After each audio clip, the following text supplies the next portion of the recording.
And good morning and welcome to the Founders Day edition of the Joy Business Report. Coming up, Bank of Ghana shows measures instituted to prevent another huge loss in its operations already yielding results. Africa Center for Energy Policy warns increase in Jubilee and 10 gas price by Tullow could put some pressure on the economy and the sector. And in our business journal today, we'll tell you how delays in completing the second phase of the Kijetia redevelopment project is affecting a lot of traders in that area.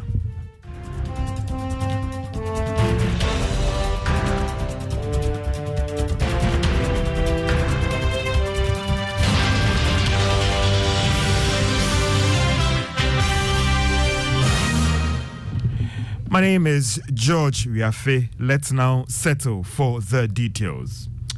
The Bank of Ghana has indicated that measures instituted to turn around its finances are already yielding some results. The Bank of Ghana posted about 61 billion Ghana cedis loss for last year, pushing it into a negative equity.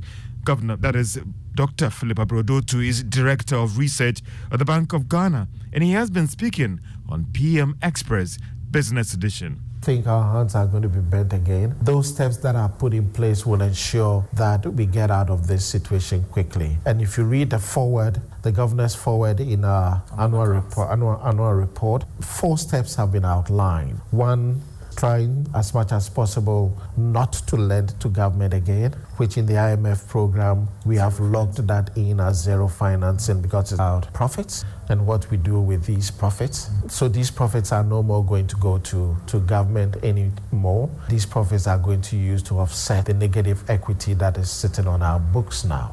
The second one is that we are moving to optimize our investment portfolios, which we have abroad, to make sure we derive the maximum possible income. The third is on the zero financing. Director of Research at the Bank of Ghana, Dr. Philip Abrodotu, and there will be a repeat of this program at 11 a.m. on the Joy News channel. The African Center for Energy Policy Boss Bonboache is warning that the increase in the Jubilee and 10 gas price by Tullow to government could put some pressure on the economy and the power sector. Tullow has announced an increase in the unit of gas sold to government for power generation to $2.90. But Mr. Boache insists this might not be good for the country, looking at the current challenges facing the economy. I'm still thinking that that price could have been lower. Given our circumstances and also the fact that this whole project was, based on the oil rather than the gas. That means that we have to recover the full cost of the gas from its utilization. We're going to have to pay Tullow at around $9 million a month, and that translates to about $100 million a year, of additional fiscal burden on the power sector. We do know the struggle that the power sector is going through and its inability to pay the value chain, the IPPs, other gas producers. And now you have an additional $100 million of fiscal burden on the sector. So we need to really double up to clean up the mess to ensure that we don't accumulate more debt through this new adjustment. Executive Secretary of the African Center for Energy Policy, Ben Boache. Ghana Ports and Harbours Authority is rejecting suggestions that the slowdown in port activities is due to huge charges at the area. It's coming after it announced an increase in most of the services carried out at the ports from August 1, 2023. It, however, maintains that it is conducting its own investigations to appreciate what is driving this development. Esther J.B. Donko, a General Manager, Marketing and Corporate Affairs, and she's been talking about why there's a need to review the charges of the ports. We provide service at the ports, and all our inputs that goes into providing the final service have their prices increase within the space of the last time we increased our tariff and now. And so once these prices of the inputs or resources that we use in providing the services are going up, we naturally have to also adjust our tariff for us to stay afloat, more or less break even, and not to make losses as we run the port. Esther J.B. Donko is General Manager, Marketing and Corporate Affairs at the Ghana Ports and Harbours Authority. GCB Bank says it remains committed to supporting government program aimed at stabilizing the economy. The bank maintains the results posted with the first half of this year puts it in a good position to contribute its quota to national development. Managing Director John Kofi disclosed this at the 70th anniversary launch of the bank. Undoubtedly, the domestic debt exchange program has had a profound impact on the bank. And though there are signs of an early recovery evidenced by the first half results, the aftershocks of the domestic debt exchange program remain fairly strong. And GCB is taking the necessary measures to minimize the adverse impact. We remain hopeful and very optimistic about the recovery of the sector, given the results posted so far.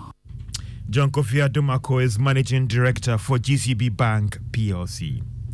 Getting a good place to sell your wares in the market is a big deal for a lot of traders in the country. It is for this reason why traders in the Kumasi Central Market are worried about delays in the completion of the Phase 2 of the KJTR redevelopment project. Today on the Business Journal, Live FM's Mona Lisa Frimpong speaks to traders in that area who want that project fast-tracked. Plenty questions, no answer. How come we sell the contract? Biggie lifestyle. The second phase of the KJTR redevelopment project halted in December last year. The construction firm, Contractor, laid off over 2,000 workers and evacuated most of their equipment from the site. Months ago, a section of the affected Central Market traders threatened to remove barricades at the site to start business if the government failed to continue the project.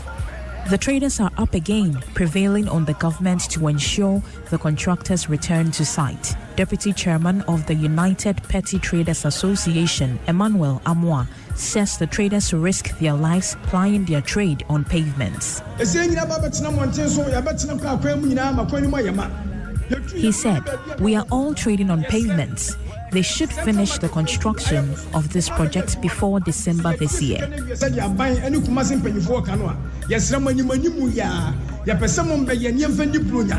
Some traders say the construction of the Krofrom and Central Market projects could have eased congestion in the Central Business District.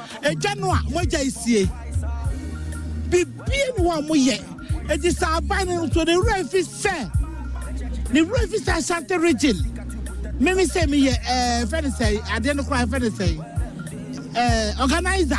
They have halted the construction of the markets. I am an organizer of one of the NPP wings. We organize people to vote for the NPP.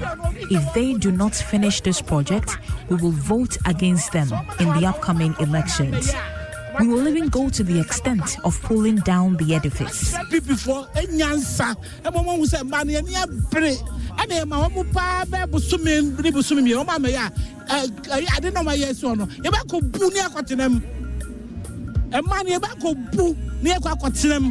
said,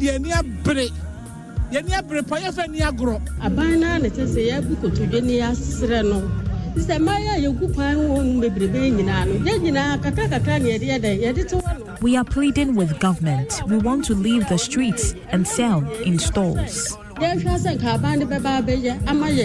The traders made the appeal at a Stark Ghana-funded program with the Kumasi Metropolitan Assembly. The program is aimed at helping traders to develop their businesses through proper records keeping.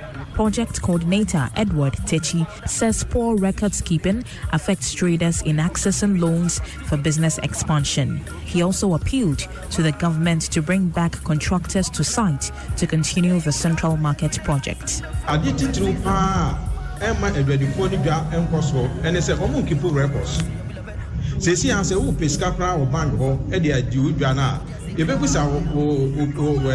said the traders failed to keep records, but that is what the bank requires before giving out any loan. For Joy Business, Mona Lisa Frimpong reporting.